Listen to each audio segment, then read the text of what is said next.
passer à l'option militaire face au M23. Au cours d'un point de presse ce mardi, le porte-parole du gouvernement n'exclut pas l'option. Bientôt, l'avenue poids lourd totalement refait de bout en bout, l'entreprise japonaise Kitano est appréciée par son savoir-faire. Par contre, au quartier Télécom à Mongafula, si rien ne fait, il ne sera plus possible d'y accéder avec un véhicule. La seule voie d'accès est menacée par une tête d'érosion. Antenne A, le journal, Mami Tambou.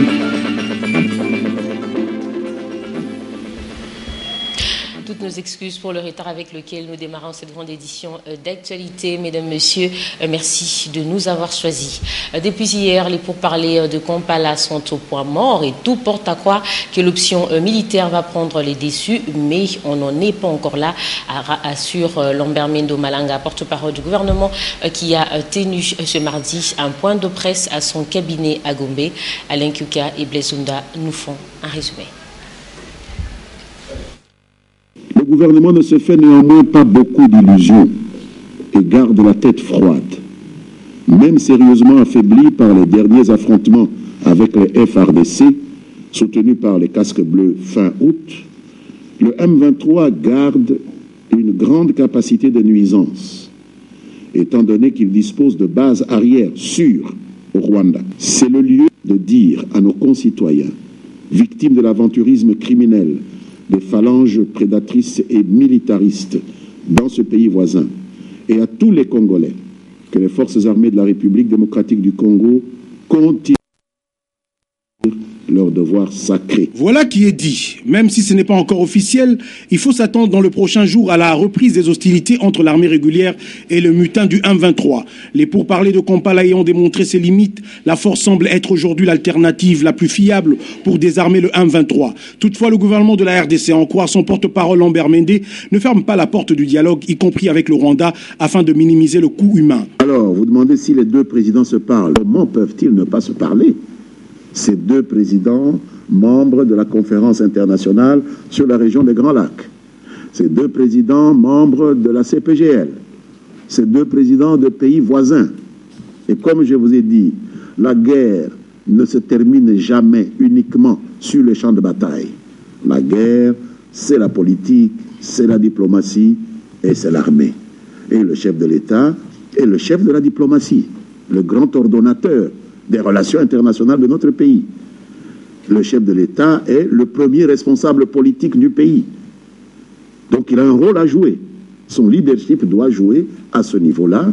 Et donc, on ne voit pas ce qui lui interdit de faire cesser ce coup humain par des contacts que la communauté internationale ne cesse de demander. En tout cas, même s'il n'a pas sonné la fin de pourparlers de Kampala, le gouvernement congolais estime qu'il a été jusqu'au bout de ce qu'il pouvait donner sans remettre en cause l'existence et la souveraineté de la RDC. Question à 10 francs, faudra-t-il que Kinshasa se retire définitivement de pourparlers de Kampala et s'engage dans la voie militaire? La question vaut son pesant d'or, car à ce jour, les pourparlers entre la rébellion du M23 et la délégation congolaise ont été suspendus suite à une dissension au sujet de l'amnistie et de l'intégration de rebelles au sein des forces armées de la République démocratique du Congo. Par ailleurs, les députés provinciaux de Kinshasa, profitant de la plénière de l'Assemblée provinciale de Kinshasa, ont donné leur priorité quant au discours du chef de l'État devant le Congrès demain, mercredi, au Palais du Peuple. Laine Bofandombongo, Afrika Musinga et Dabie Maongo.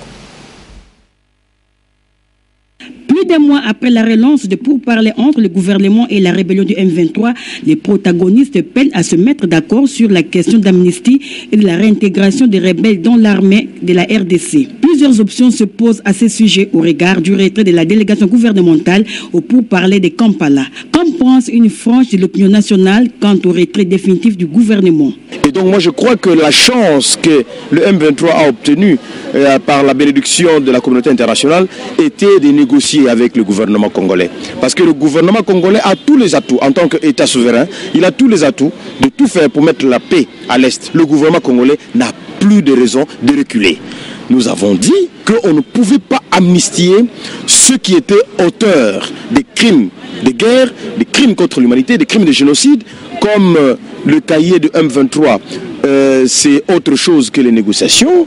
Ils ont bloqué la machine. Ça ne m'étonne pas qu'on soit arrivé à ce point-là. Nous ne sommes pas surpris de voir qu'il y a un blocage du fait que le M23 exige comme préalable à la signature d'un accord que tous ces militaires, tous ces membres soient repris au sein des forces armées de la République démocratique du Congo, amnistiés.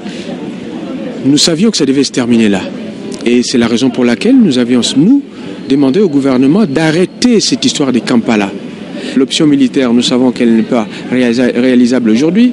Quelqu'un m'a même dit hier dans un débat que s'agissant de la guerre avec le M23, la résolution qui a été prise, c'est de requinquer l'armée. Non, ça, c'est soit qu'on fait la guerre, on a les moyens de faire la guerre maintenant, on arrête Kampala, soit qu'on n'en a pas, le dialogue, mais c'est pas à Kampala. Pour rappel, les négociations de Kampala en sont à 10 mois de discussion. D'autre part, tout pourrait se jouer cette semaine alors qu'on attend avec impatience le discours du président prévu demain mercredi devant le Congrès. En effet, Joseph Kabila devrait rendre publique sa feuille de route au regard des objectifs ou mieux recommandations issues des concertations nationales.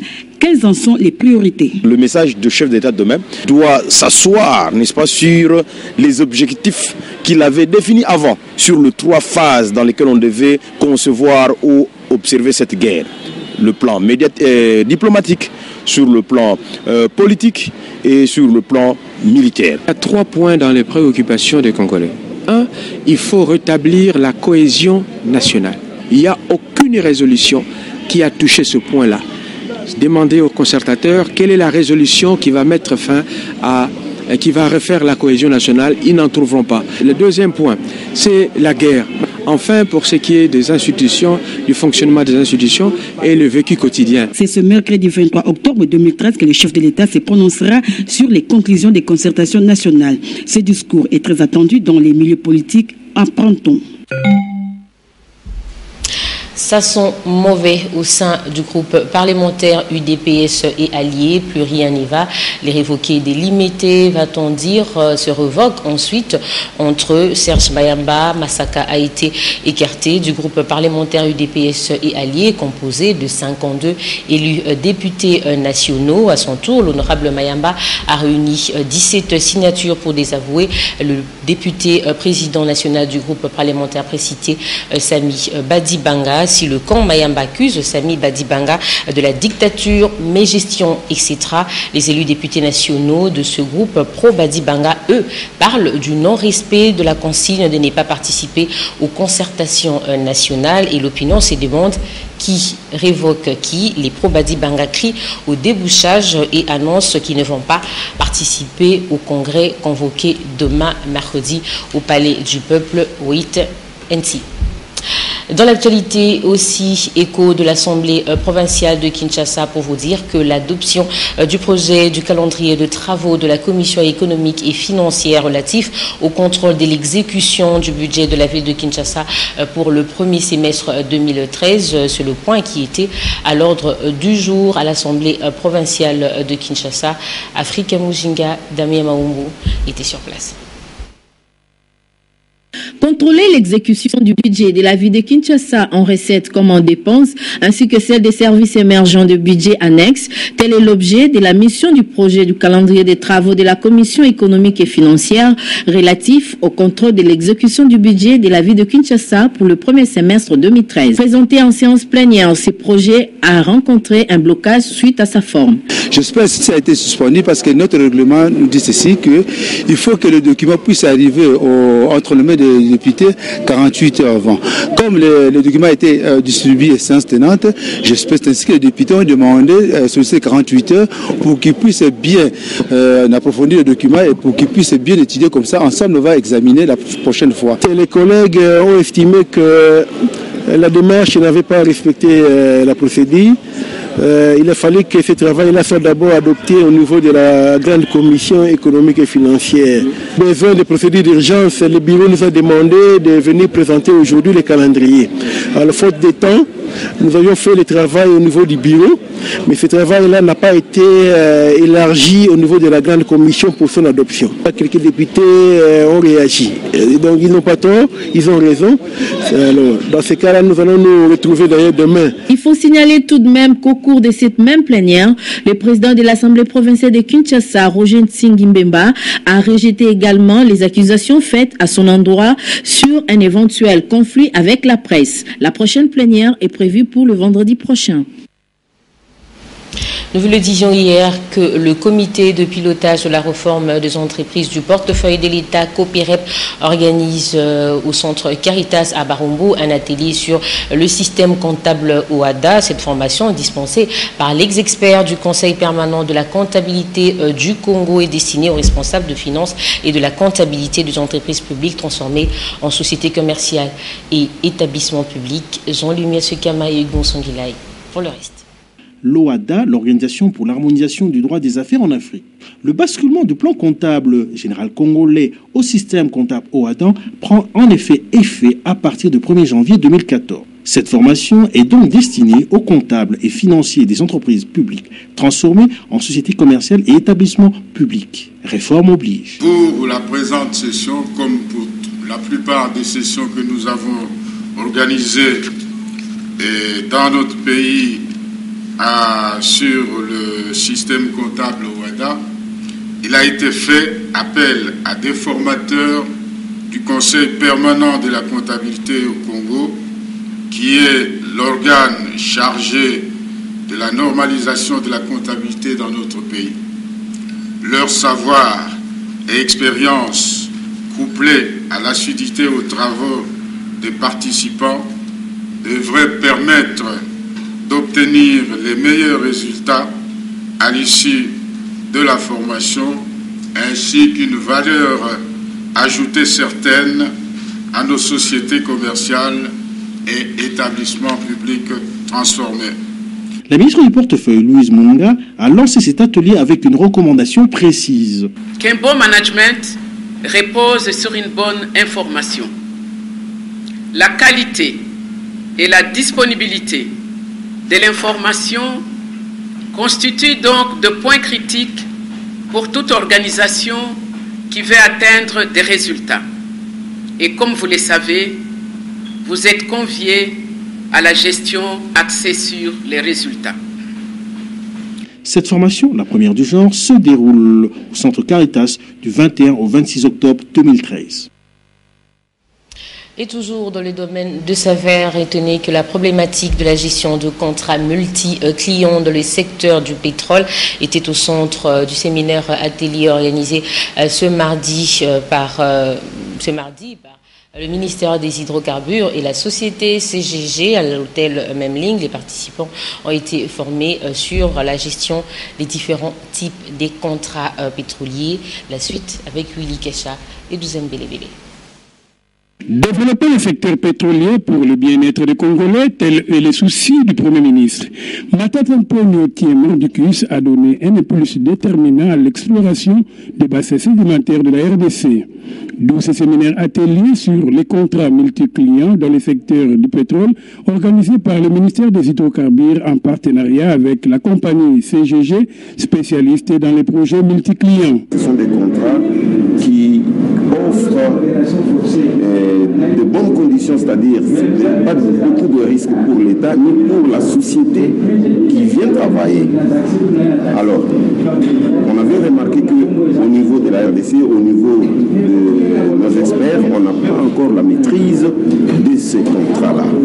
Le ministre des Hydrocarbures a sollicité à la société CGG pour venir faire un séminaire, une formation. Pour le ministre des Hydrocarbures, cet atelier de formation auquel on prépare quelques cadres des hydrocarbures, de la DGI, des finances, du budget et autres, tombe à point nommé. Il va permettre non seulement au pays de s'ouvrir aux partenaires, mais aussi de bien maîtriser ce type de contrats pétroliers. Il faut former des spécialistes pour négocier valablement et protéger les intérêts de la République. Nous voulons éviter les erreurs du passé. Vous avez le contrat de partage de production où certains bonus sont récupérables. Ce sont des anomalies. Ouvert dans la matinée de ce 22 octobre, cet atelier de formation s'est clôturé quelques heures plus tard. On ouvre la page en société consacrée au réseau routier. Deuxième et troisième information du sommaire. D'abord, dans peu de temps, les usagers de la route poids lourd emprunteront à nouveau cette artère car les travaux de réhabilitation sont presque finis et les habitants de ce coin sont satisfaits du travail abattu par la société Kitano. Nadia Koulanfouka et Doucen Belebele ont fait ces constats. Débutés il y a 3 ans, les travaux de réhabilitation de la chaussée poids lourd avancent à coup sûr vers leur terme. La firme japonaise Kitano qui effectue les travaux ne laisse aucun détail en commençant par l'écoulage de goudron jusqu'à la pose des caniveaux, tout est bien fignolé. Il faut le dire, partout ailleurs en RDC, l'on assiste à la réhabilitation de la voirie urbaine, à la seule différence qu'ici, les constructeurs respectent les normes de construction, comme en témoignent ces riverains. On a constaté une grande amélioration par rapport à la route telle qu'elle était avant, le début des travaux. Mais depuis que les Japonais travaillent avec la société Kitano, il y a suffisamment d'avancées dans les travaux. Ils vont rapidement et puis la route est maintenant assez grande.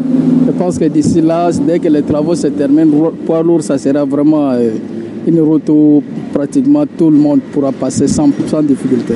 La grande partie des travaux déjà faits, il ne reste plus qu'à démolir le pont situé au niveau de la société AGETRAF. L'érection d'un nouveau pont à cet endroit sanctionnera la fin de ces travaux.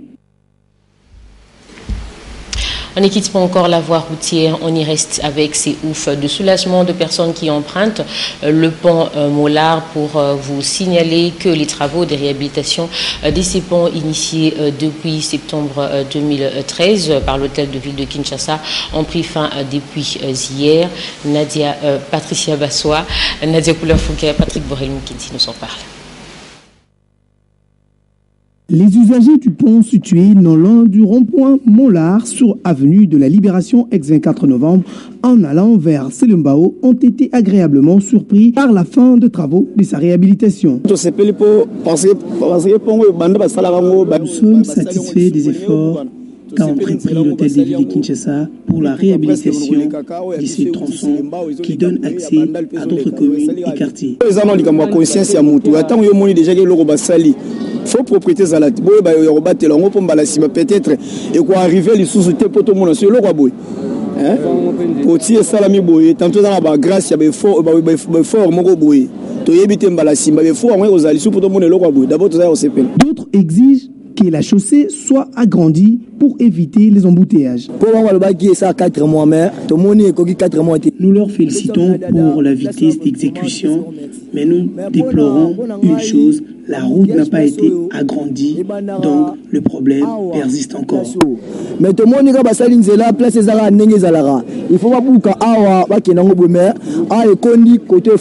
réouverture de ces tronçons permettra de désengorger l'avenue Kassavubu à hauteur de Inga, un carrefour qui était devenu infernal.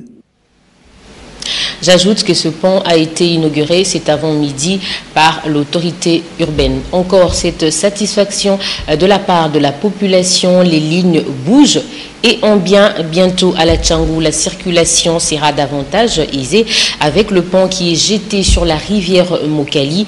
Les travaux du pont avancent bien à la grande satisfaction de la population riveraine. Constat d'Éric Izami et Douzen Belebele.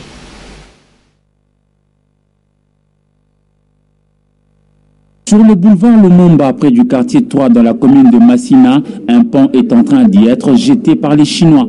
Ça rime avec la population de ce coin de Kinshasa, appelée également chinois. Amoureux du linge, celui-ci reconnaît que la ville de Kinshasa se transforme positivement. Nous sommes vraiment très contents. Avant, lorsque l'été bien habillé, on ne pouvait pas passer par ici. Maintenant, c'est faisable. Nous sommes heureux et nous pensons que la vie va aller de mieux en mieux. Un ingénieur hostile à la caméra a quand même révélé la majeure difficulté qui perturbe un peu les travaux, l'affluence de piétons. Ce sont les piétons, nous sommes envahis par les piétons qui circulent parce que nous, on a fait un pont auxiliaire pour permettre la circulation de véhicules et de piétons, mais compte tenu de de l'exécuter de l'espace que nous leur avons laissé et nous sommes envahis maintenant par les piétons. Mais nombreux d'entre les Kinois saluent les travaux et formulent le vœu pour l'autre contrée de la République démocratique du Congo. J'ai vécu ici depuis de longues années, on n'a jamais vu de telles choses se réaliser. Nous sommes très contents et très fiers. Nous voulons que ça continue jour après jour. Si nous arrivons à appliquer le testament du Père Boka, bâtir un Congo plus beau qu'avant, chaque jour que Dieu fait, nous connaîtrons un peuple roi. Et cette nouvelle pas bonne à entendre pour vous dire que l'avenue Télécom au quartier Kimbondo dans la commune de Mongafula est menacée d'être coupée en deux par deux têtes d'érosion qui avancent à grande vitesse. Constat de nos reporters.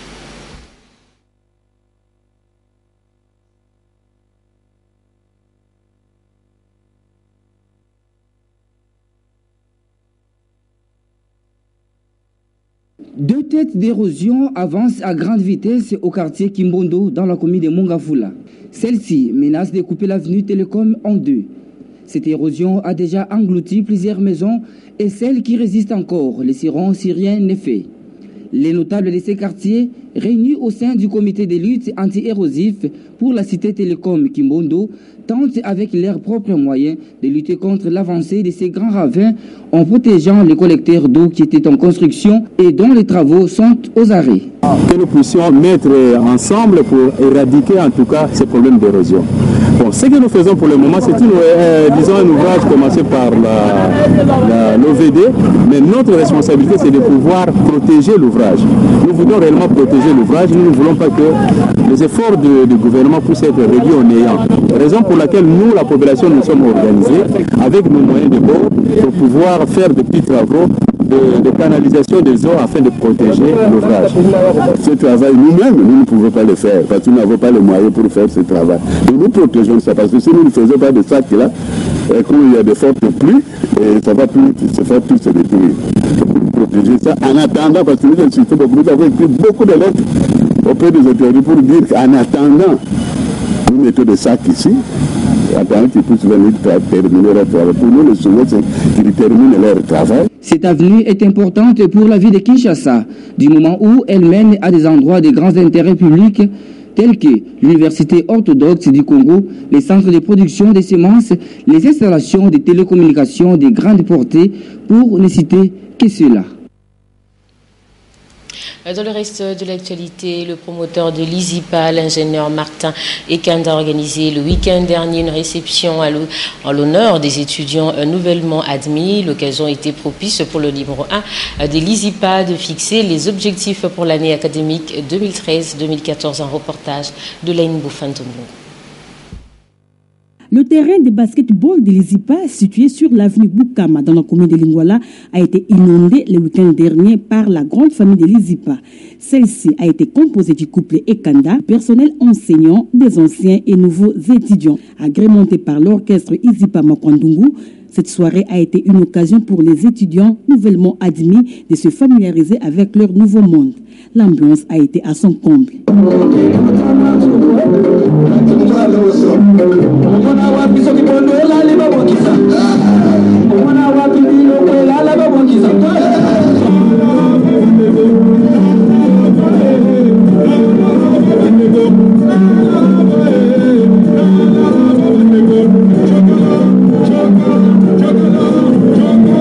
Prenant la parole pour la circonstance, le promoteur de l'ISIPA a indiqué que dans les tout prochains jours, son institution recevra 6 professeurs américains qui viendront prêter main forte à leurs collègues de la République démocratique du Congo. Martin Ekanda Onyangunga a en outre fait savoir que les étudiants passeront leur temps dans les locaux dans les meilleures conditions que celles d'hier. Il a par ailleurs demandé aux étudiants d'être toujours fiers de leur cher institut, car, a-t-il ajouté, l'ISIPA est le modèle de l'enseignement informatique en RDC. Raison pour laquelle, a poursuivi l'ingénieur promoteur, son alma mater va célébrer avec pompe le 38e anniversaire de son existence, prévu pour le 15 novembre prochain. Ceci grâce à l'esprit de sacrifice et la volonté d'investir dans la jeunesse congolaise. Bien avant, l'administrateur du budget, Mme Rufine Ekanda, a remis les symboles de l'ISIPA aux étudiants. Polydor Patrick Ngaziami a parcouru les kiosques à journaux ce mardi pour vous sélectionner les grands titres de parution de ce jour. Revue de presse.